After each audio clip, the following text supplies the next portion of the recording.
जय श्री माताजी। ऑनलाइन उपस्थित सभी साधकों का हम स्वागत करते हैं। सर्वप्रथम सामूहिकता में कुंडलिनी चढ़ाकर बंधन लेंगे।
तीन महामंत्र और श्री गणेश मंत्र का उच्चारण करेंगे।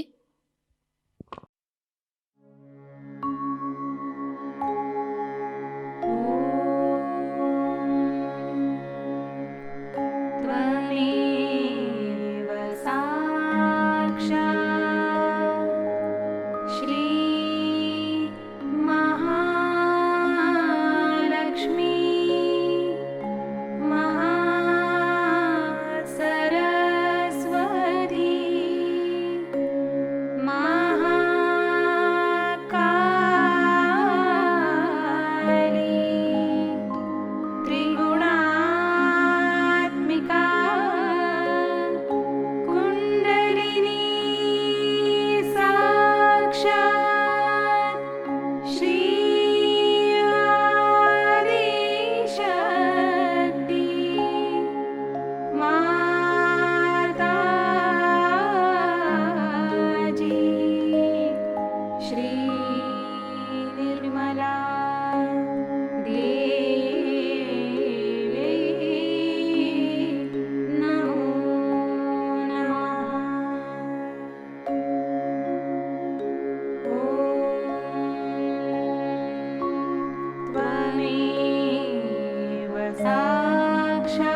लक्ष्य केंद्रित करेंगे हमारे सहस्त्रार पर।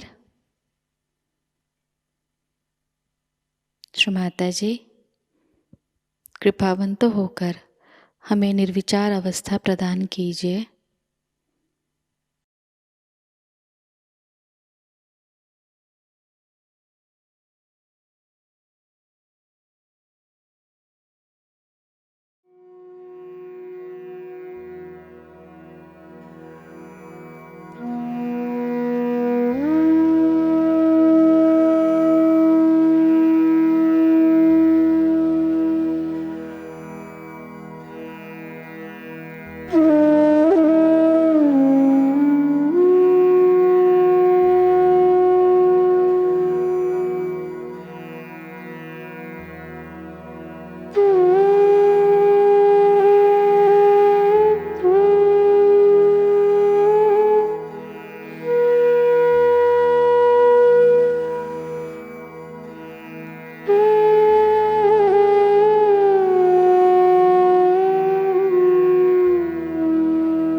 इसी अवस्था में हम परम पूज्य श्री माता जी की अमृतवाणी को ग्रहण करेंगे।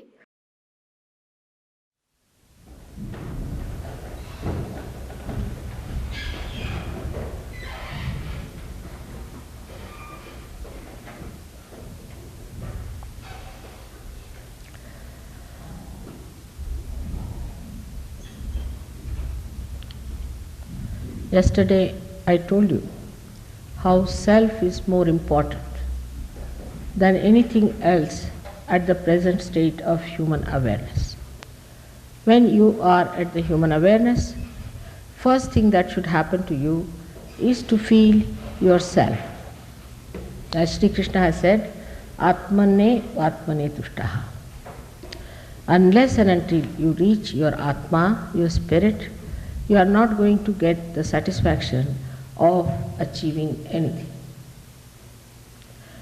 Because Kundalini, which you see here, seated in the triangular bone, which we call as the sacrum. That means Greek knew about it. Greek knew about the sacrum bone. Otherwise they would not have called it a sacrum, means sacred. Even when I went to Athens, I was surprised that Athena, the word Atha, comes from Sanskrit, means primordial. And she had a snake-like thing in her hand with all the chakras. So the Greeks knew about it. And when I talked to them, they told me that it is a fact that Indians came much before Alexander. We had rapport with Indians much before Alexander. And they told us about the primordial mother and her 3 powers. It is very amazing how they knew all about it.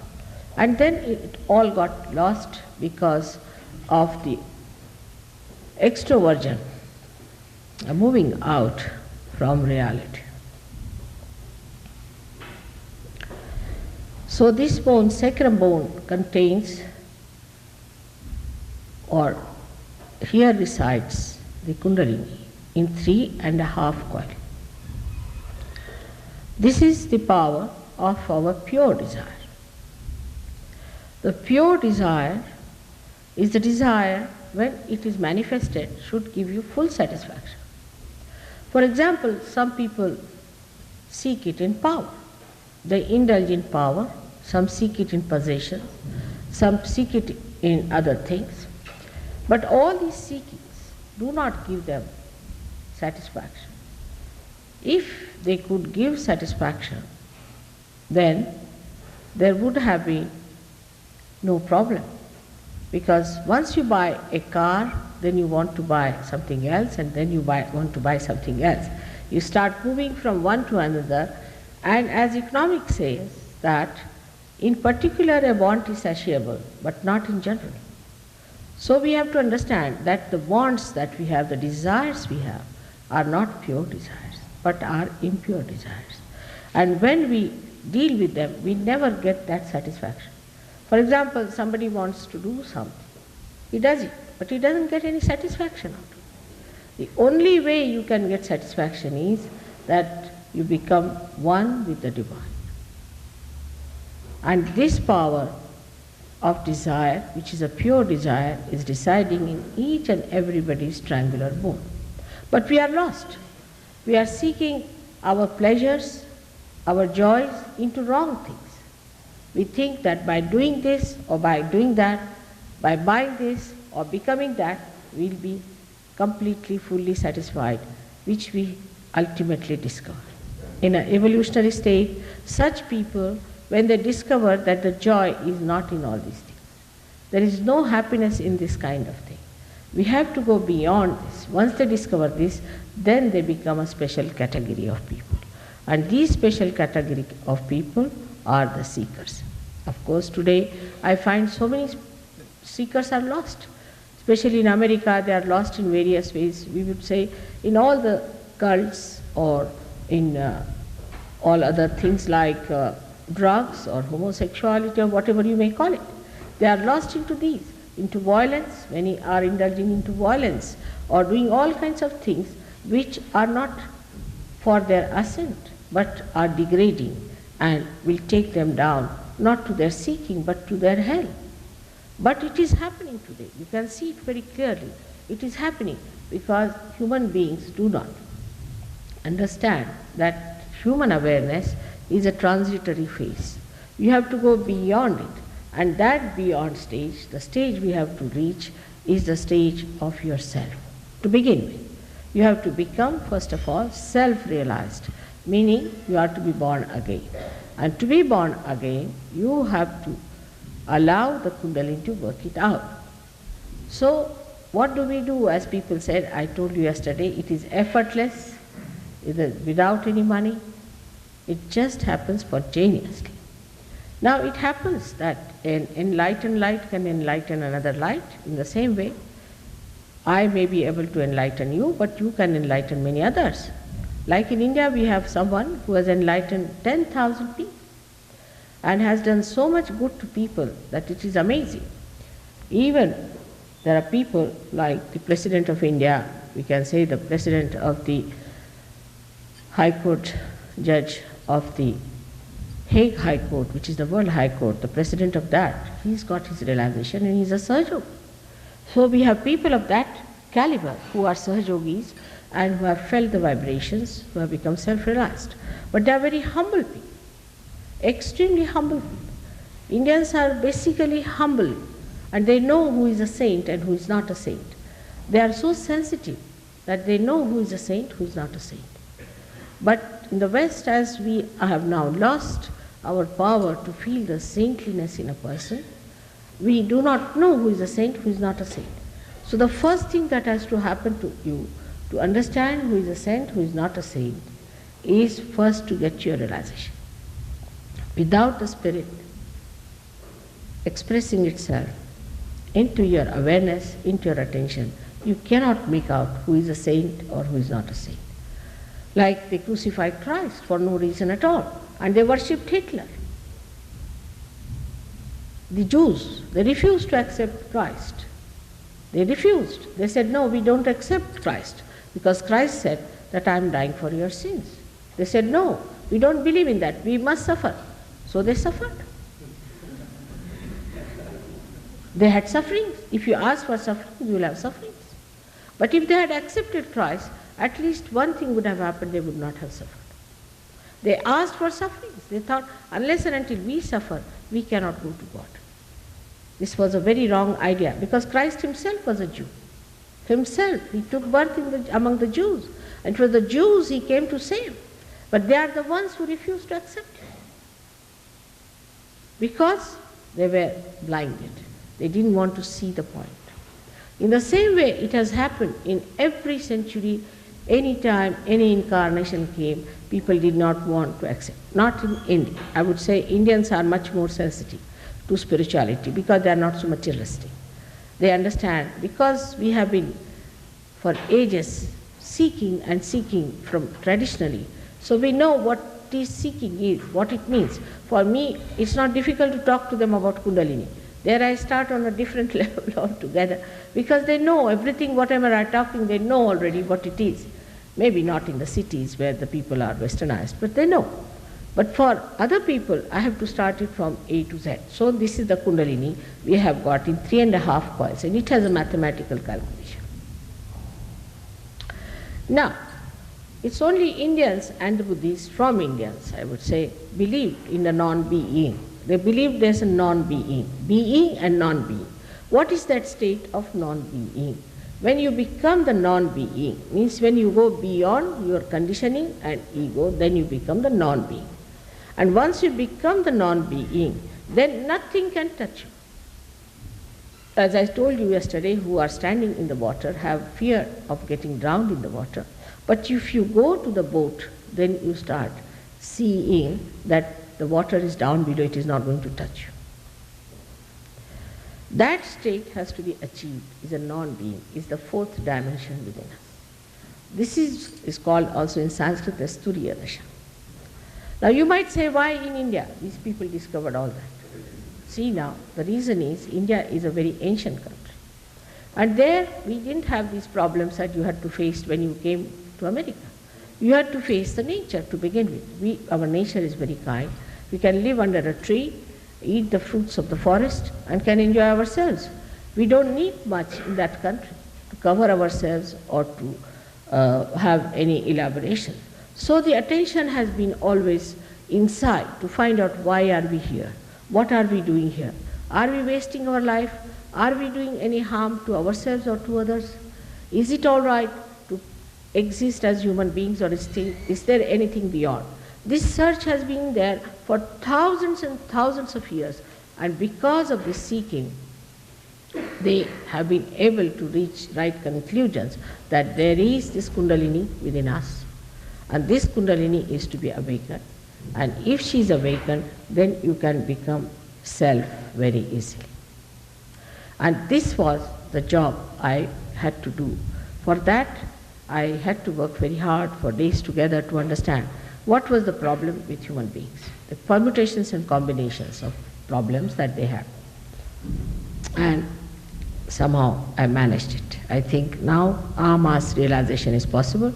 Yesterday, despite some people being mischievous, you did get realization. This is God's work. And God's work will go on. Whether some people come and trouble you makes no difference. They are just like mosquitoes. They come and go away. Has no meaning at all. Because, you see, God's work is much greater than what they think of themselves. So it doesn't matter what happens or what people say or talk. The God's work will go on. But you must know it's a living work. It is not a plastic thing. You can produce thousands of plastic flowers very easily, but you cannot produce one single living flower. So when this living force has to act, it takes time. And it will take time, gradually it will grow, and you will be surprised that gradually it grows so beautifully that suddenly you find lots of people coming up and becoming. Because in Sahajayoga, what you become is important. It's the actualization. It is not some certificate or some organization that you belong to some organization or there is some certificate. But it is what you become. Your becoming is important. If you cannot become something, then you are no good in Sahajayoga. Many people who come to us, we find they improve a lot and they become very great also. But some people do not. They just waste it. Energy is all wasted, whatever you may try, they do not. Sometimes they are so conditioned that we cannot improve them. There we feel helpless about them because they do not want to cooperate also. And also they have many pressures on them. But 90% people go up very well and they manifest whatever they have achieved. Now the main thing is to understand that this mechanism exists within us. This energy exists within us. Now this is like a hypothesis for you. We need not accept it. It's an hypothesis, as one would put to a scientist. But scientists must have an open mind. They shouldn't have a closed mind. If they have a barrier, you cannot put anything before them. If they are scientists, they will have an open mind to listen to my hypothesis. And if it could be proved, then you have to accept it. If it is done proved, then you can say that, all right, that's not proved so far, all right. So you have to wait and have patience with it. This is what it is in simple words, that it cannot be forced on you.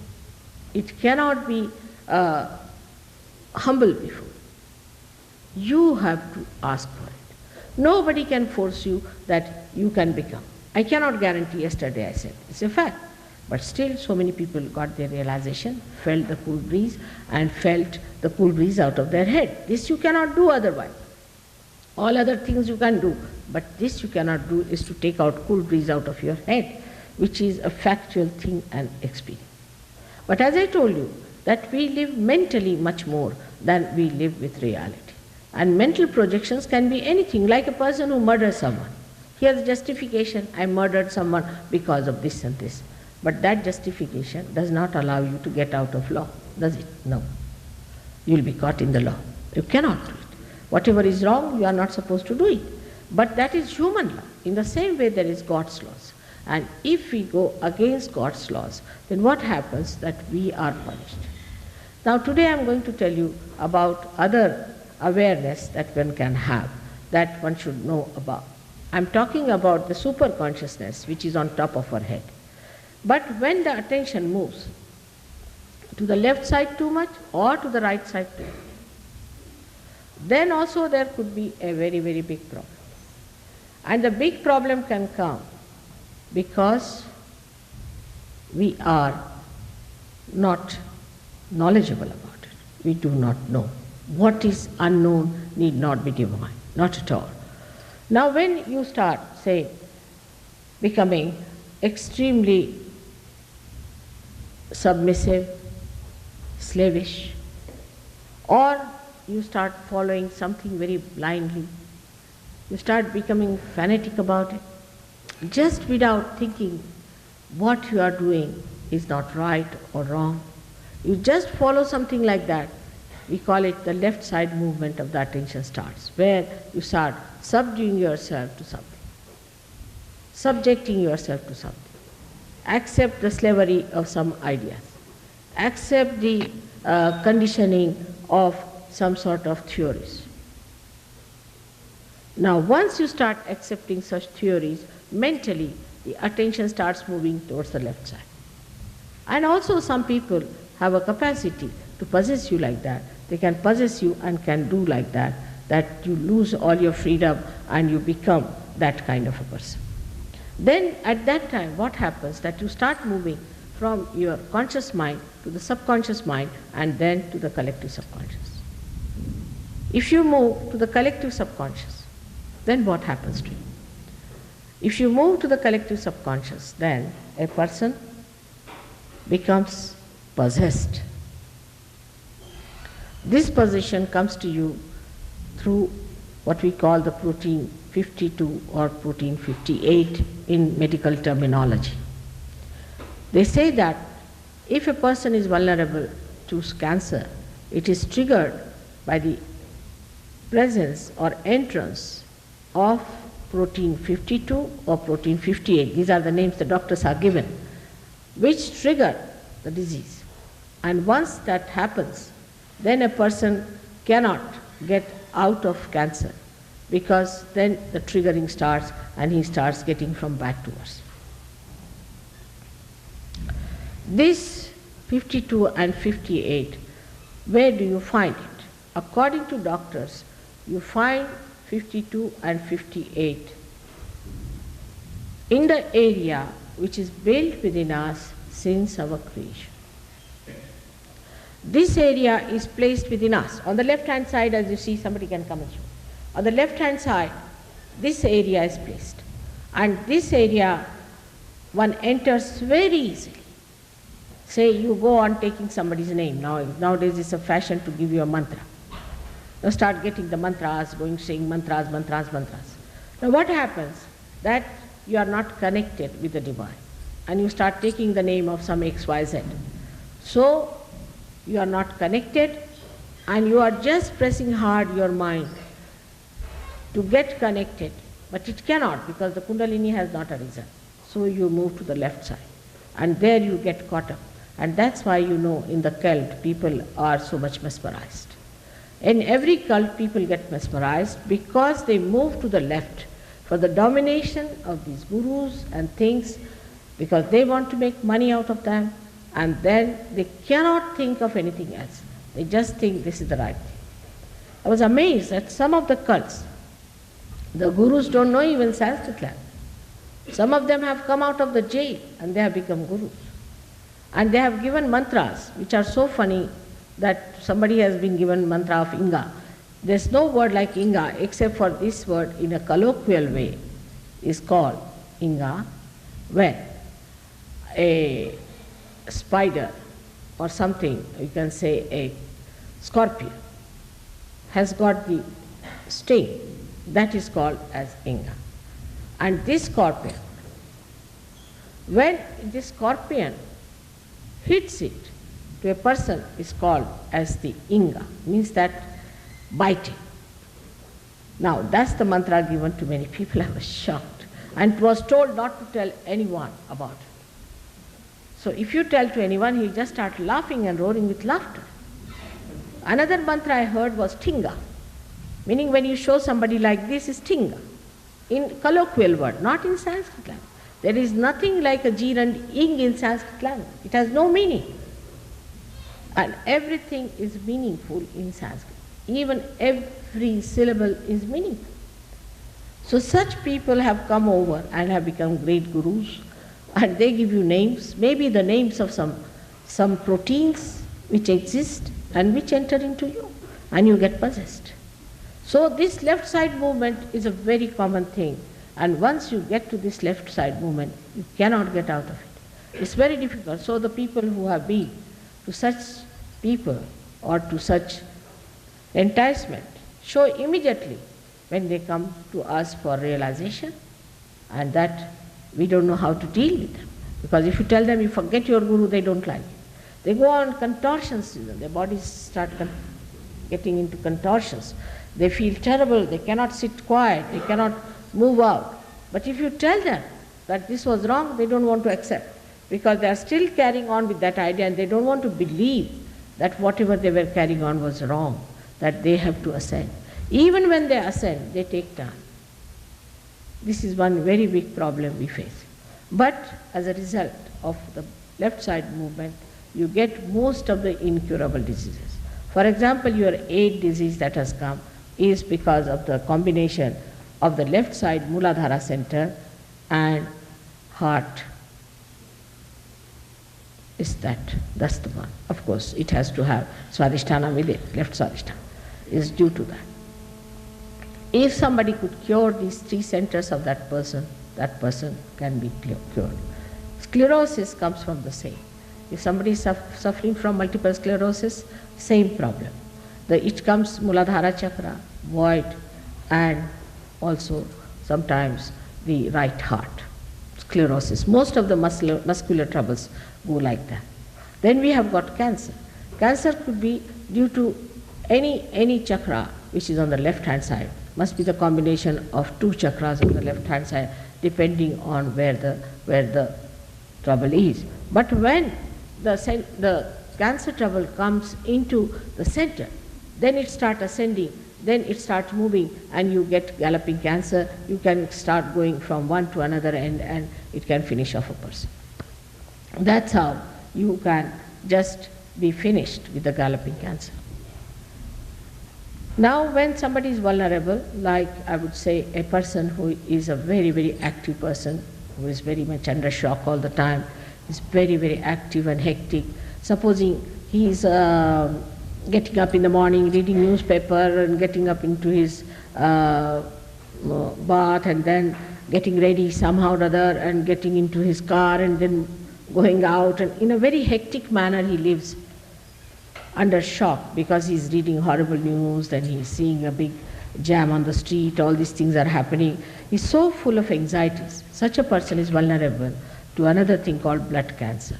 But for that also, the left arm, this center, is attacked. If left navi is attacked under these circumstances, such a person can get blood cancer. Supposing a mother is like that, she is a very hectic person and she is trying to sort of do many things at the same time, and she is of that nature, then also the child can pick up from her. If a mother is a very extreme type of a person or has gone through shocks like that, I have seen people who have gone through wars and have come out of problems, their children also are very prone to troubles of the brain, and they also get it because of the left side movement. But as you go upward, as the chakras come upward on the left hand side, say the left agya is caught up and left swadhisthana is caught up, that means a person is completely possessed. But with that, if the heart chakra is caught up, or with that, if the Vishuddhi chakra is caught up, then one can become mad. And such people could be there. But they come mad, they become all right, then become mad. Like that they go on, ultimately they end up as mad people. But in Sahajayoga, one can cure people who are mad, but they have to be treated in a way. Normally we do not take up any person who is a mad person in our group because it's very difficult to cure them and better them. But if they want to work it out on themselves, we say, all right, work it out this way, try if you can be all right. But there are many in-between phrases, like schizophrenic, you can call it, or some people who are imbalanced, who are nervous, all kinds of things are in between. So absolute mad, even if you forget, but there are so many others who look sane, but inside they have problems. All such people can be cured with Sahajayoga if they act according to what we tell them and the way it is to be worked out. Now in Sahajayoga, the practices are extremely simple because it's question of balancing. The left side catches, if the left side catches, then you get all these problems. But if you can balance it, if you can balance left side with the right side, the troubles can be all right. For example, if you have got, say, a left side problem, and you do some right side activity of ego development, you'll be amazed that your cancer can be cured. But then you go to the right side. That means you become ego-oriented, you become extremely ambitious, you become futuristic, you start dominating others, and this is what was practiced by Hitler. He got this knowledge from Dalai Lama. He said it in his book that he got it from Dalai Lama, how to control the minds of the people, by which you dominate them, and by domination, what do you make out of them? Devils. And that's why he did it. Because they become so ambitious, they become racist to begin with. They become racist. They think they are the best, they are the highest, they have the right to kill anybody they feel like, they have a right to take revenge, they have a right to ill-treat people. All kinds of funny ideas come into their heads, these right-sided people. And when they come into the right side, they do not know what they are up to. Because once they develop the right side, then they have other troubles, like they might develop blood pressure, they might develop kidney troubles, they might develop heart trouble. Heart in the sense, not angina and all that of a lethargic heart, but overactive heart. They can get a sudden massive heart attack and they may die with it. So such people are also suffering from all kinds of liver trouble, like cirrhosis of the liver, other liver troubles, skin problems. All these come from the right side. So when you start moving to the right side too much, you can be possessed by people who are overactive. Like an ego-oriented person, if he becomes friendly with another egoistical person, both of them combine together in such a manner that they form a group of egoistical nature. When they become egoistical, they try to dominate. And a big group can form a frantic, horrible, violent group which can try to kill. In India we had one such group which was formed under the name of the goddess. They started it in India, called as Anand Mark. Of course it is now banned. The fellow is under supervision, but still in America he has followers. Surprisingly, they were caught killing some ambassadors and all that, and the leader had to go in the jail for days together. Everything happened, but the followers, because they are so possessed with the idea that they are in charge and they have to kill everyone and that they have to become like Hitler. Now you cannot stop it. It's very difficult, but you can. If you can raise their kundalini, then they will understand this is not reality. We are just doing something that is not reality. It is not for our beneficiary or neither for anybody else. It is such a dangerous thing we are doing to ourselves. It's not at all benevolent to ourselves or to anybody else. So the benevolence only comes when you move upward. The third, we can say, is the awareness of hell, where people are really devilish by nature. You cannot change them. They are very devil-like, very possessive type, extremely arrogant, aggressive, and they are really devils incarnate in human forms. And such people have to go to hell, because we call them as the awareness of the hell. They always think of destruction, of destroying others, or overpowering others, or of destroying themselves. There are many groups you know who destroyed themselves. Just like that, they killed themselves. These are all the people who are on the other side of the ascent. So when you start rising higher and higher into these chakras, and when the Kundalini rises through all these chakras and goes up beyond the Sahasrara, as you call it, the Brahmarandra, here, you become a subtler being. Like your human attention, say, we can say, it's like a cloth here. And now the Kundalini is pushing it upward like that. So all your attention which is outside goes inside. And when it pierces through, from here, this piercing makes the attention subtle, because the subtle that is around, which you do not feel normally, starts penetrating into it. It starts covering your attention. And that's how we say, now your attention is enlightened. And now it is enlightened, not just talk, but it becomes enlightened with collective consciousness. You become collectively conscious. Then such people, when they talk, they have such a personality, such a knowledge. They become knowledge. They have no problems. They become knowledge because they become the absolute. But it is for you to decide, what are you seeking in life? What do you want in life? What is your life worth? If you want to cheapen your life, waste it for something very cheap and ordinary, useless, then you can go ahead with it. But if you think your life is important as a human being, should be, because you have become from amoeba to this stage as a human being, not to waste it, not to throw it away uselessly, but to become the spirit. That's what you have come on this earth for. And that's what should happen to you. Now, the main problem with human beings is that there are barriers we have for. To accept anything we have barriers, but there is nothing to be accepted. In Sahajayoga you need not accept anything whatsoever, but you should not also deny. If you deny, I cannot raise your kundalini. I cannot. You should allow your mind to be open to get realized. Because one reason is there why you have to do that more. Because you do not know about kundalini. People told me they don't know even what self-realization is. Imagine, in India, when my grandchild was born, we had our astrologer in my husband's place, about 2,000 miles away from where the child was born. He sent a telegram saying that this child has found her guru, Sadguru in the household. It was such a great thing to find a Sadguru who will give realization to the child. To us it is the most important thing. In a horoscope, the first thing they'll ask, shall we get self-realization in this lifetime or not?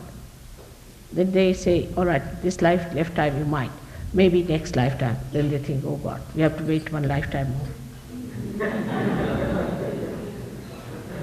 And all action is surrounding that. The whole behavior, that you must try to check your attention, chitta nirodha. Try to check your attention. Wherever it wants to go, just keep it out. While here it is, what's wrong? So what? If you want to jump in the sea, so what? Who are you to tell us? It's not that. There it is, you must control your attention. Control your attention. Keep the attention pure. If your attention is not pure at the time of realization, there will be a problem. It's just a different attitude towards life.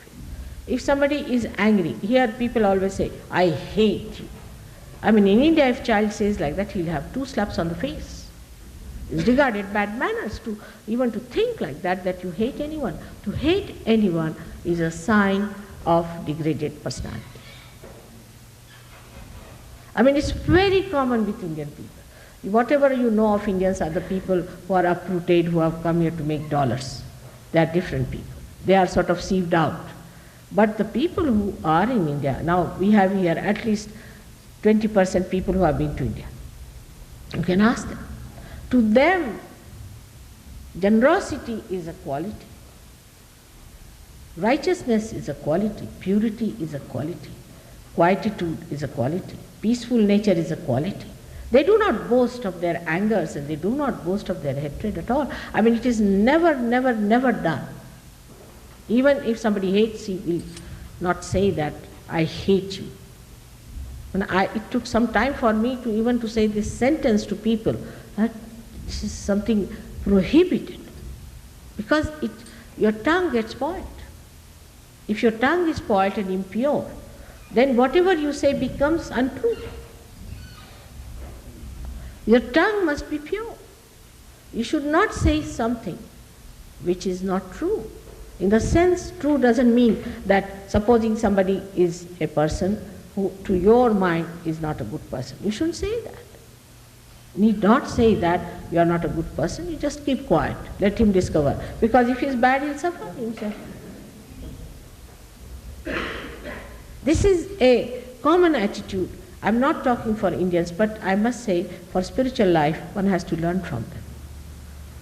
Some of them who were thugs must have come here to loot you. That's a different point. I'm sorry for that. I'm sorry. But I also blame you for your naiveness. I came much before that. But I said you are not to pay to anyone any money. Nobody listened to me. They didn't like me at all when I said that. So you had to suffer. I know it was wrong, but it happened. Now at least people should realize that purity can only be achieved through self-realization. Innocence can be awakened within you on the first chakra. On the first chakra, you develop innocence. In the second chakra, you develop creativity. I've known people who never used to sing, have started singing very well, who never used to create anything, have started creating beautiful paintings. They have become great painters now, very well-known painters, musicians, Those who were never doing architecture have become great architects, and who have not never done any interior decoration have achieved a lot. So, to say that we are very creative, one must know that you have limited energy. And for that you have to be connected to the main, so that all the time the energy is flowing into you. Then on top of that is the third center, which is the center of your seeking. So whatever you were seeking was not all right.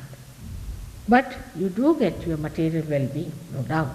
You do get your material well-being, but up to a point where you feel absolutely satisfied about it, don't need anything anymore. You also get a great blessing of dignity and divinity. You get a proper understanding of your being. You become like a king. For a king, what we call the emperor, he doesn't need it.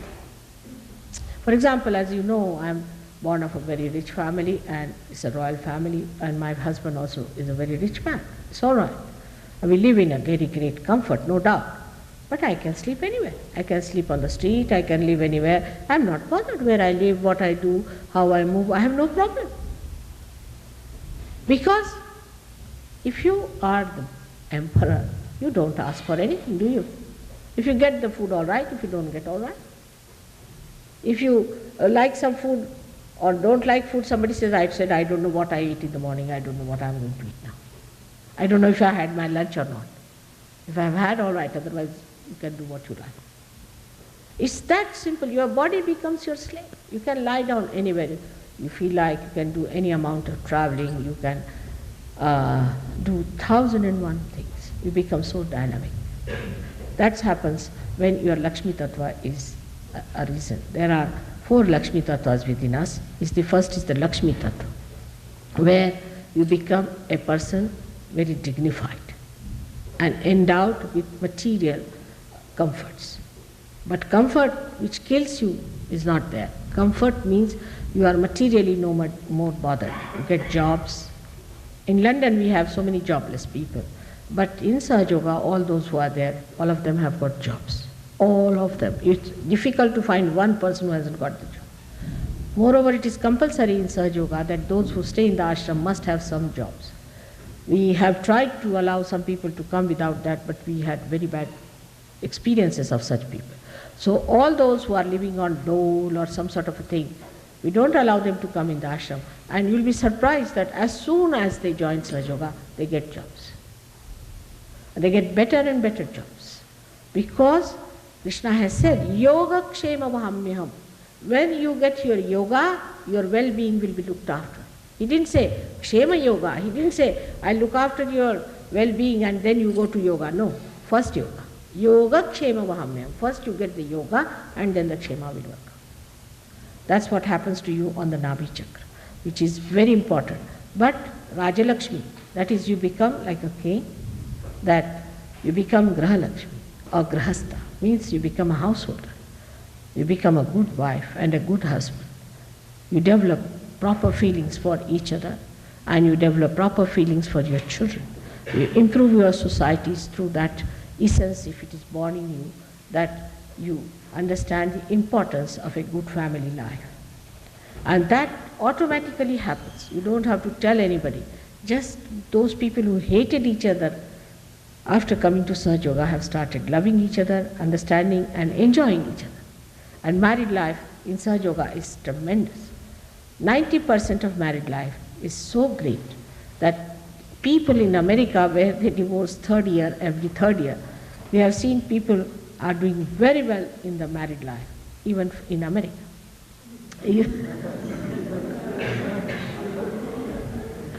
Even here, you see this mental projection, the wife is no good and husband no good, all vanishes. You become the spirit. You start enjoying the deeper significance of marriage. Then comes the fourth side of the Lakshmi Tattva, is the ascending side. The people who have got more money are fed up and now want to have something beyond. In the same way, in Sahajayoga, when you start moving, then you find that nothing but spiritual life gives you real joy. So you just don't care for anything else but the spiritual life. And what is the spiritual life of Sahajayoga is that you become the light and you give light to others. Selflessly. There is no selfish motive in it. Just because you are the light, you become the light. You don't see the light, you become the light and you give light to others. And just do it selflessly, without charging any money, without asking for anything. You just start giving what you have got, spontaneously, without paying for it. You just do it in a way that is a saintly way. Saints always spend their own money, always have spent their own money to give joy to others. They have never taken money from anyone. I mean, I have not heard of any saint who has built up big palaces and big places and big organization. Never. That's not a sign of a saint. A saint just emits compassion. And this compassion doesn't speak, it is silent. This compassion acts. It doesn't speak, it acts. When it acts, it works out wonders. That's what you know when Christ was touched by some lady. He said, some energy has flown through me. That is what it is. That the energy starts flowing through you and you do not do anything. It just happens automatically. Without doing anything, you achieve it. So for today, I think I have come up to the Nabhi chakra. Tomorrow I'll tell you about other chakras in better elaborate way, that you will understand what is the essence of these chakras, that what becomes of you. They have described to you the chakras, but why these chakras? What do they mean? These are the different evolutionary milestones within us which have been crossed, and the last one is this one which you have to cross now, that's all. See, you are just ready for it. You are made for this. God has made you for this. Its best is that you get to it. And that's why I was yesterday asking questions, and people have now told me, Mother, don't ask questions because it's a waste. It's a waste of time. Those people who are asking questions are not asking any sensible questions. They are not bothered about themselves, but how they are spending their lives. Of course, some people asked very sensible questions also, I must say. But there's no need to ask questions. Let us see if it works out within you. If it works out, will be a good idea. Now, you want to have realization? First, निशब्द ध्यान में बैठते हैं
परम पूज्य श्री माता जी,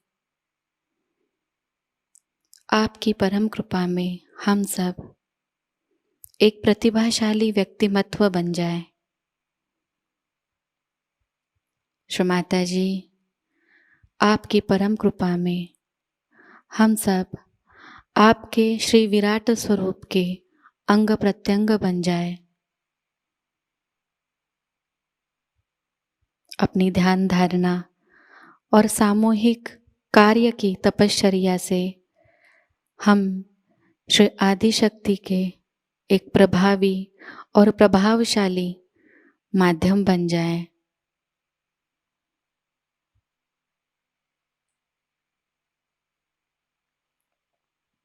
परम पूज्य श्री माता जी, आज का यह सामूहिक ध्यान हम आपके श्री चरणों पर समर्पित करते हैं। कृपावंत होकर हम सबको और इस संपूर्ण विश्व को आशीर्वादित कीजिए।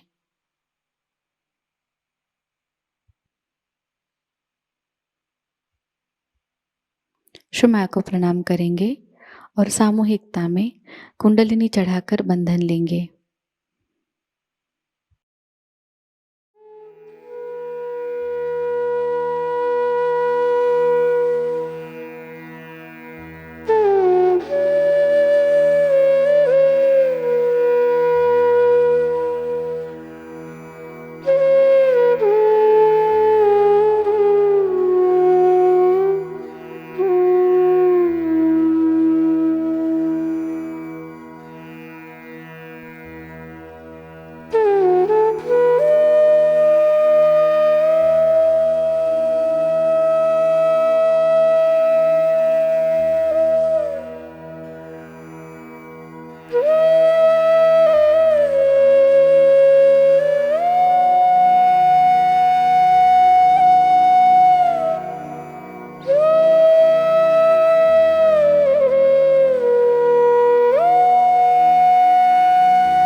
आज का यह ध्यान केंद्र यही संपन्न होता है।